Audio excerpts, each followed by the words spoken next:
Mumbai Indians fans కు bad news. IPL 2025 కి ముందు ముంబై ఇండియన్స్ కు ఎదురు దెబ్బ తగిలింది. Mumbai Indians star pacer Jasprit Bumrah వెన్నునొప్పి నుంచి ఇంకా కోలుకోలేదని తెలుస్తోంది. దీంతో ఐపీఎల్ కు తొలి 2 వారాల పాటు బుమ్రా దూరం కానున్నాడని సమాచారం.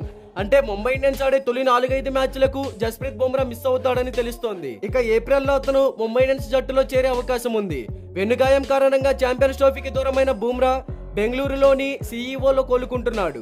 బుమ్రా గాయంతోనే సీఈఓలో బౌలింగ్ ప్రాక్టీస్ చేస్తున్నాడు. ఐపీఎల్ ప్రారంభంలో బౌలింగ్ చేయగలడని చెప్పడం అసాధ్యం. ప్రస్తుత పరిస్థితి ప్రకారం ఏప్రిల్ మొదటి వారంలో ముంబై ఇండియన్స్ జట్టులోకి తిరిగి రావచ్చని సమాచారం. బుమ్రా ఇంకా పూర్తి బలంతో బౌలింగ్ చేయడం ప్రారంభించలేదని నివేదిక వెల్లడించింది. వైద్య బృందం క్రమంగా బుమ్రాకు పని భారాన్ని తీవ్రతను పెంచుతుంది. కొన్ని రోజుల పాటు ఎటువంటి అసౌకర్యం లేకుండా బుమ్రా బౌలింగ్ చేసే వరకు వైద్య బృందం అతడిని పర్యవేక్షించనుంది. ఇక Lucknow super Giants fast bowler అయిన మయాంక్ యాదవ్ కూడా ఏప్రిల్లోనే ఐపీఎల్ లో చేరే అవకాశం ఉంది. అయితే ఐపీఎల్ తర్వాత భారత జట్టు 5 టెస్టుల కోసం ఇంగ్లాండ్ పర్యటనకు వెళ్లనుంది. ఇంగ్లాండ్ లో వీలైనన్ని ఎక్కువ టెస్టులకు బుమ్రాను ఫిట్ గా ఉంచడమే లక్ష్యం. ఇంగ్లాండ్ లో భారత జట్టుకు రోహిత్ శర్మ కెప్టెన్ గా ఉంటాడా లేదా అనేది ఇంకా నిర్ధారించబడలేదు. కానీ రోహిత్ శర్మ తర్వాత సెలెక్టర్లు యువ కెప్టెన్ ఎంపిక చేయకపోతే జట్టును నడిపించడానికి బుమ్రానే ముందు వరుసలో ఉంటాడు.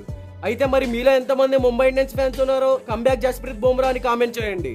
ఇలాంటి క్రికెట్ అప్డేట్స్ కోసం మన ఛానల్ ని సబ్స్క్రైబ్ చేసుకోండి.